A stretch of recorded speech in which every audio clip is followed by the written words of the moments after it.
Ajit Pawar flight క్రాష్పై సంచలన నిజాలు బయటపడుతున్నాయి. ఫ్లైట్లో ఉండగానే మరణం తప్పదని 16 నిమిషాల ముందే తెలుసా? ఆ టైంలో అజిత్ పవార్ ఏం చేశారు? 8 గంటల 10 నిమిషాలకు ముంబై నుంచి ఆ విమానం బయలుదేరింది. 15 నిమిషాల తర్వాత సాంకేతిక లోపం తలెత్తింది. వెంటనే పైలట్ అప్రమత్తం చేశాడు. 8:30కు ల్యాండింగ్ కోసం పైలట్ ప్రయత్నించాడు. కుదరకపోవడంతో 8 గంటల 42 నిమిషాలకు మరోసారి ప్రయత్నించాడు. పరిస్థితి చేజారిపోతుందని మరోసారి వార్నింగ్ ఇచ్చారు. అంతలోనే నియంత్రణ కోల్పోయింది ఆ విమానం. బండను ఢీకొట్టడంతో సరిగ్గా 8 గంటల 60 నిమిషాలకు విమానం క్రాష్ అయింది. రన్వేకు అతి సమీపంలోనే ఘోర ప్రమాదం చోటు చేసుకుంది. మీరు చూసిన దృశ్యాలు bombardier air craft Lear jet 45 సంబంధించినటువంటి AI జనరేటెడ్ వీడియో ఇది. ఆ వీడియోలో captain Sumit Kumar, co pilot Shambhavi పాఠకులు ఆ విమానాన్ని నడుపుతున్నారు. పైలట్ సుమిత్ కపూర్ చాలా అనుభవమైన వ్యక్తి. సుమిత్ కపూర్ పైలట్ దాదాపు 16,000 గంటల ఎక్స్పీరియన్స్ ఉంది.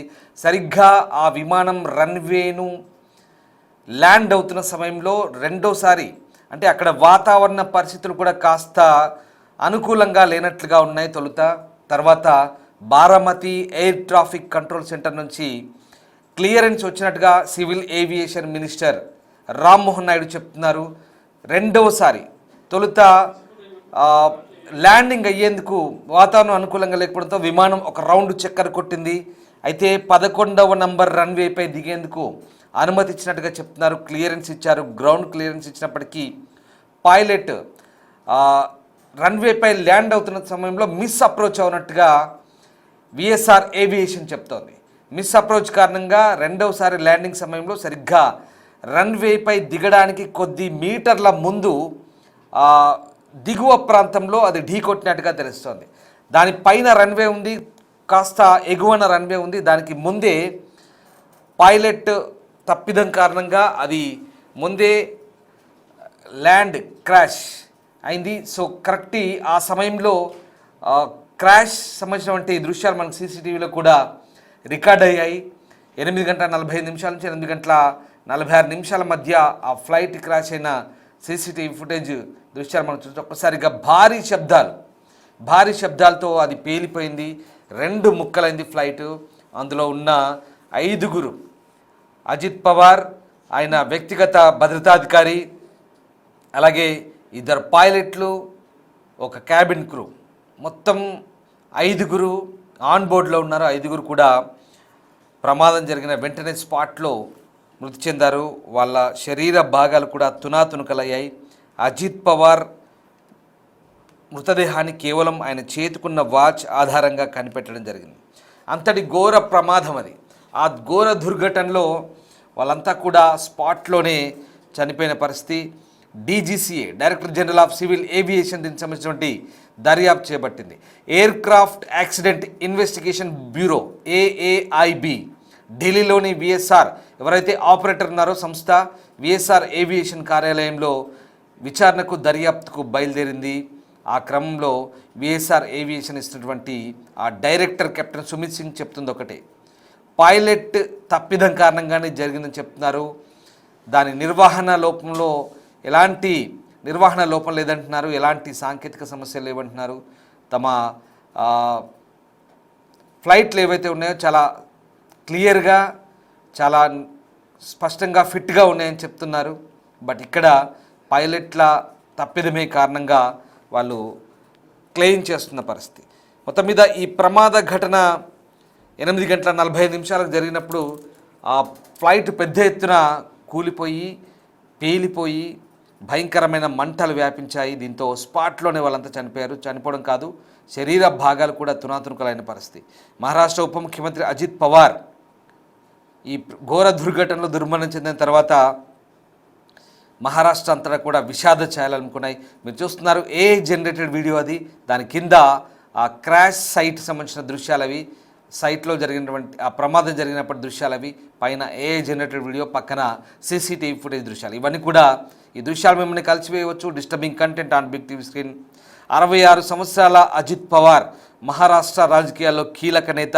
ఆయన కీలకంగా ఎదిగారు. సుదీర్ఘకాలం పాటు మహారాష్ట్ర ఉప ముఖ్యమంత్రిగా పనిచేశారు. కాంగ్రెస్ అలయన్స్లో ఉప ముఖ్యమంత్రిగా ఉన్నారు. ఇప్పుడు బీజేపీ అలయన్స్తో ఉప ముఖ్యమంత్రిగా కూడా పనిచేస్తున్నారు. గతంలో నీటిపారుదల శాఖ మంత్రిగా ఉన్నారు. అలాగే గ్రామీణాభివృద్ధి శాఖ మంత్రిగా కూడా ఉన్నారు. అనేక కీలక శాఖలు నిర్వర్తించారు. ఆయన ప్రయాణిస్తున్న ఈ విమానం మహారాష్ట్రలోని బారామతిలో కుప్పకూలిపోయింది. యావత్ దేశాన్ని దిగ్భ్రాంతి గురి చేసింది. ప్రధాని నరేంద్ర మోదీ, మహారాష్ట్ర ముఖ్యమంత్రి దేవేంద్ర ఫడ్నవీస్తో పాటు అనేక రాష్ట్రాల ముఖ్యమంత్రులు సంతాపం తెలిపారు. హోంమంత్రి అమిత్ షా, రాష్ట్రపతి ద్రౌపది ముర్ము అందరూ కూడా ఆయన కుటుంబ సభ్యులకు సంతాపం తెలిపారు. ఆయన మృతికి సంతాప సూచికగా మహారాష్ట్ర ప్రభుత్వం 3 రోజుల పాటు సంతాప దినాన్ని ప్రకటించింది. అన్ని అధికారిక కార్యక్రమాలను రద్దు చేసింది. అజిత్ పవార్ పార్థివ దేహానికి గురువారం అంత్యక్రియలు జరిగే అవకాశం అయితే కనబడతా ఉంది. సో మొత్తం మీద ఘటనపై director general of civil aviation DGCA ప్రాథమిక నివేదికను రూపొందించింది. Flight data recorder, cockpit voice recorder, వాతావరణ వివరాల వంటివి పరిగణలోకి తీసుకొని దీన్ని తయారు చేశారు. ప్రతికూల వాతావరణం, బారామతి ఎయిర్ స్ట్రిప్లో మౌలిక సదుపాయాల కొరత, కార్యాచరణ పొరపాట్లు కలగలిసి దుర్ఘటనకు కారణమైనట్టు చెప్తున్నారు. పూణే బారామతి ప్రాంతంపై దట్టమైన పొగమంచు ఆవరించడం వల్ల విజిబిలిటీ అత్యంత ప్రమాదకర స్థాయికి తగ్గింది. బారామతి ఎయిర్ స్ట్రిప్లో instrument landing system ILS instrument landing system లేకపోవడంతో ల్యాండింగ్ విజువల్గా చేయాల్సి వచ్చింది. దీంతో ఈ ప్రమాదం జరిగినట్టుగా చెప్తున్నారు. Baramati strip table top runway, దీనివల్ల ప్రమాద తీవ్రత పెరిగింది. ఏమాత్రం అవకాశం లేకుండా పోయింది. తొలుత ల్యాండింగ్ ప్రయత్నం విఫలమైంది. ల్యాండింగ్ సమయంలో దాదాపు రన్వే మీదకి వచ్చిన ఈ ఫ్లైట్లో విజిబిలిటీ కారణంగా మళ్ళీ గాల్లోకి లేచింది. ఓ బిగ్ టర్న్ తీసుకుంది. సెకండ్ అటెంప్ట్లో అంటే రెండో ప్రయత్నంలో పరిస్థితి అదుపు తప్పింది. పైలట్ మేడే కాల్ కూడా ఇచ్చినట్టుగా తెలుస్తుంది. సుమారు 100 అడుగుల ఎత్తులో విమానం ఆ బ్యాలెన్స్ కోల్పోయింది. రన్వేకు చేరకముందే నెలను ఢీకొట్టింది. చూస్తున్నారు కదా, మీరు ఒకసారి ఫుటేజ్ చూస్తే కనుక సరిగ్గా రన్వే పైకి ఇంకా చేరలేదు. దానికంటే ముందే ఒక రన్వే కాస్త ఎత్తులో ఉంది. దాని దిగువకి అదంతా కూడా దిగువ ప్రాంతం. రన్వే కాస్త గుట్టలాగా పైకి ఉంది ఎగువ ప్రాంతంలో. రన్వే కిందంతా కూడా ఒక చిన్నపాటి లోయలాగా ఉంది. అంటే దిగువ ప్రాంతం, లోతైన ప్రాంతం. దీనంతా ఎత్తైన ప్రాంతంలో రన్వే ఉంది, దాని కింద లోయలాగా కనిపిస్తుంది మనకు. సో అది అక్కడ మనకు ఆ ప్రాంతంలో అది మిస్ అప్రోచ్ అయింది. రన్వే పైకి వాళ్ళకు ముందే కిందే ఆల్రెడీ అది ఆ గుట్ట లాంటి ప్రాంతాన్ని ఢీకొట్టింది. ఆ దిగువన ఉన్నటువంటి ప్రాంతంలో అది పేలిపోయింది. అక్కడే ఆ తాకిడికి భారీ భూమిని తాకగానే పెద్ద ఎత్తున శబ్దాలు, భారీ పేలుడు, తీవ్రమైన మంటలు చెలరేగాయి. సహాయక చర్యలు అయితే అక్కడ ఇంపాసిబుల్, అసాధ్యమైపోయి అప్పటికే జరగాల్సిన డ్యామేజ్ అంతా జరిగింది.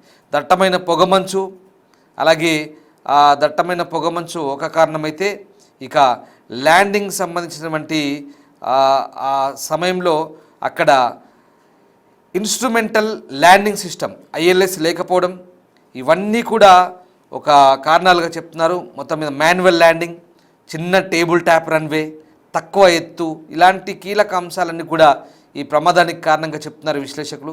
విమానం భూమిని తాకగానే పెద్ద ఎత్తున పేలుళ్లు సంభవించాయి. అగ్ని ప్రమాదం కారణంగా తక్షణ సహాయక చర్యలు చేపట్టడం సాధ్యం కాని పరిస్థితి. అయితే అజిత్ పవార్ పార్థివ దేహాన్ని ఆయన ఎట్లా గుర్తించారు? ఆయన చేతికున్న వాచి, దుస్తుల ఆధారంగానే గుర్తుపట్టారు. ఎందుకంటే ఎక్కడా ఆనవాళ్ళు లేకుండా పోయాయి. విమానమే తునాతునకలైంది. ఇంకా అందులో ఉన్న మనుషులు ఎక్కడ బతికే ఛాన్స్ లేదు. ప్రమాదం జరిగిన వెంటనే తొలుత అర్థమైంది అదే. అందులో ఎవరు బతికుండే ఛాన్స్ లేదు. వాళ్ళ శరీర భాగాలు కూడా తునాతునకలైపోయాయి.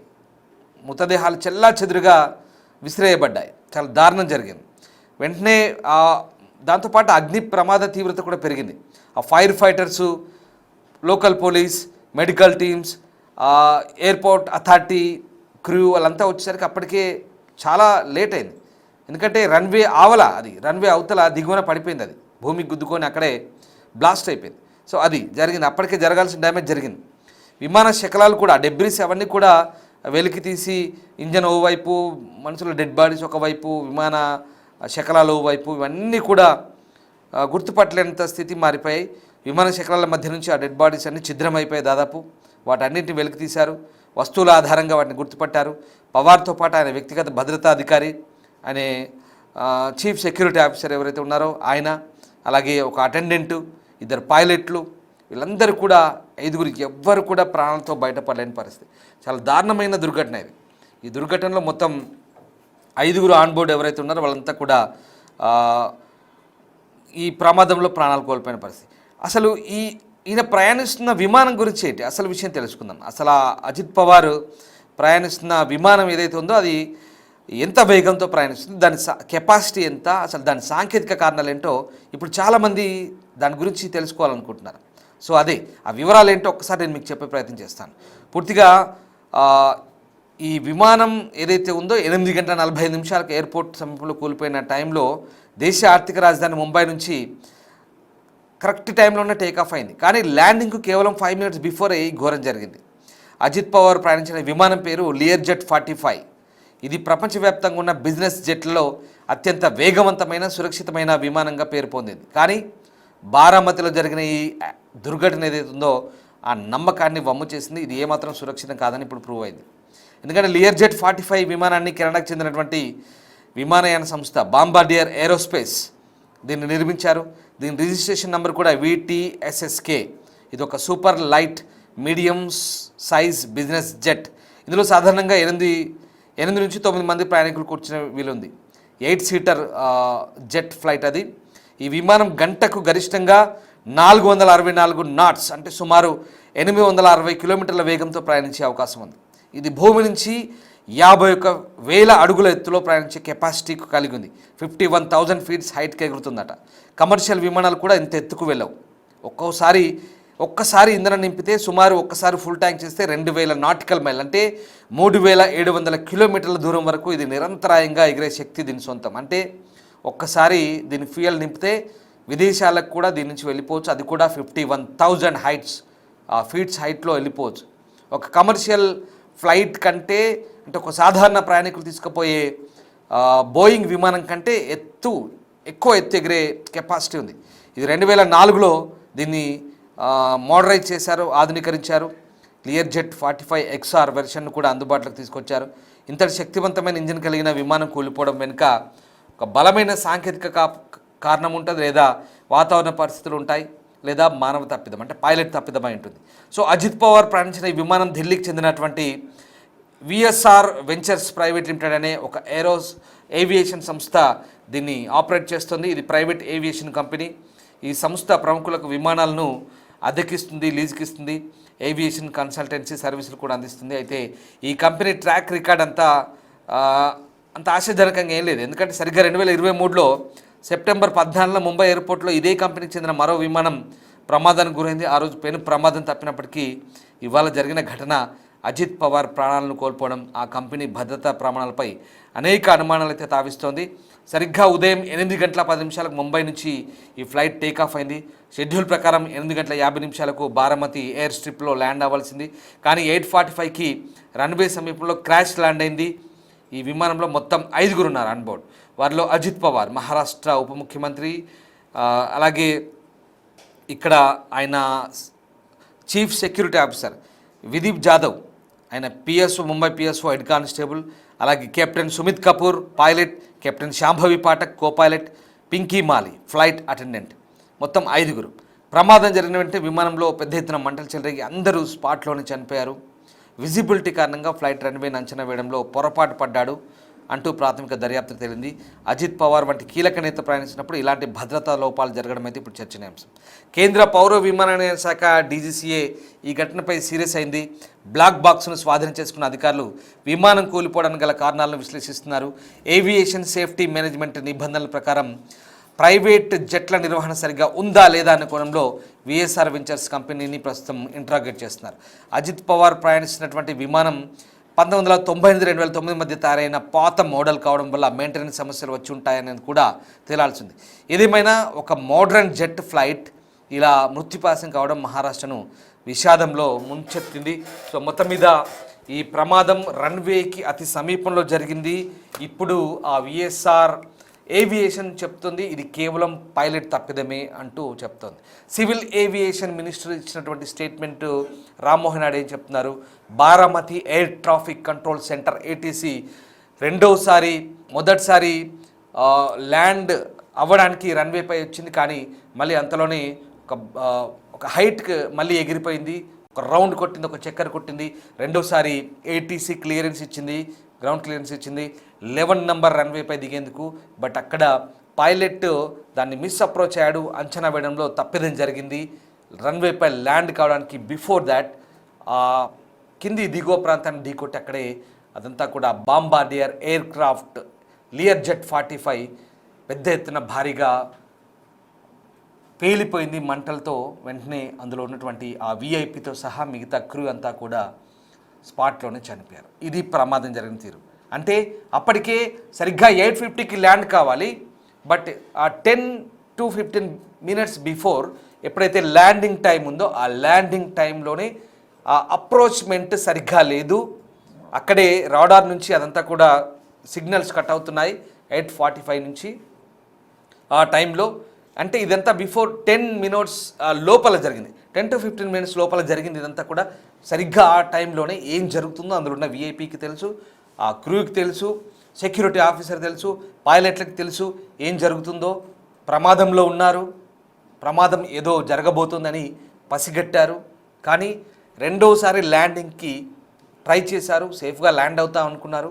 ఫస్ట్ టైం అప్రోచ్లో మిస్టేక్ అయింది, మళ్ళీ లేచింది ఫ్లైటు, మళ్ళీ ఒక చక్కర్ కొట్టారు, మళ్ళీ ఒక భారీ మలుపు తీసుకున్నారు, రెండోసారి మళ్ళీ వచ్చారు. బట్ రెండోసారి మిస్ అప్రోచ్ అయింది, రెండోసారి ఇక్కడ ఫ్లైట్ క్రాష్ అయింది. ఇక్కడ సివిల్ ఏవియేషన్ మినిస్ట్రీకి ఇచ్చిన అంటే డీజీసీ అందించిన ప్రాథమిక నివేదిక ప్రకారం అక్కడ ఏదైతే ఆ రన్వే కూడా టేబుల్ ట్యాప్ రన్వే అంటున్నారు, అలాగే ఎల్టీఎస్ సిస్టమ్ లేదంటున్నారు, అలాగే సరైనటువంటి ఆ చిన్న ఎయిర్ స్ట్రిప్ కాబట్టి అక్కడ దిగడానికి పూర్తి స్థాయిలో సరైనటువంటి సాంకేతిక అంశాలు కూడా లేవు. ఇవన్నీ కారణాలు చెప్తున్నారు. ఇవన్నీ కూడా ఇక్కడ ఒక విఐపి దుర్మరణం చెందడానికి కారణాలుగా చెప్తున్నారు. ప్రతికూల వాతావరణం, దట్టమైన పొగమంచు, పూణే బారామతి ఏరియాలో కూడా అక్కడ ల్యాండింగ్కి విజిబిలిటీ సరిగ్గా లేదని చెప్తున్నారు. రెండోసారి విజిబిలిటీకి ఓకే, విజిబిలిటీకి బాగానే ఉంది, కానీ పైలట్ అప్రోచ్మెంట్ కరెక్ట్ లేదని చెప్తున్నారు. వాట్ ఎవర్ ఏదైనా సాంకేతిక కారణాలు, మానవ తప్పిదాలు వెరసి ఒక ముఖ్యమైన నేత, మహారాష్ట్ర రాజకీయాల్లో కీలక పాత్ర పోషించినటువంటి ఒక నేత చనిపోవడం, ఆయనతో పాటు మిగతా వాళ్ళ ప్రాణాలు కూడా గొప్పవే. అందరూ చనిపోయారు, విలువైన 5 ప్రాణాలు పోయాయి పాపం. సో ఈ 5గురి కారణానికి, ప్రమాదానికి ఇన్ని కారణాలు చెప్తున్నారు. ఇంకా డీజీసీఏ దర్యాప్తులో AAIB air craft accident investigation bureau ఇవన్నీ కూడా విఎస్ఆర్ ఏవియేషన్ని విచారించిన తర్వాత ఈ బ్లాక్ బాక్స్లో ఉన్నటువంటి అంశాలను నిక్షిప్తం చేసుకొని మొత్తం క్రోడీకరించి ఓవరాల్గా ఒక క్లారిటీకి వచ్చే అవకాశం కనిపిస్తుంది.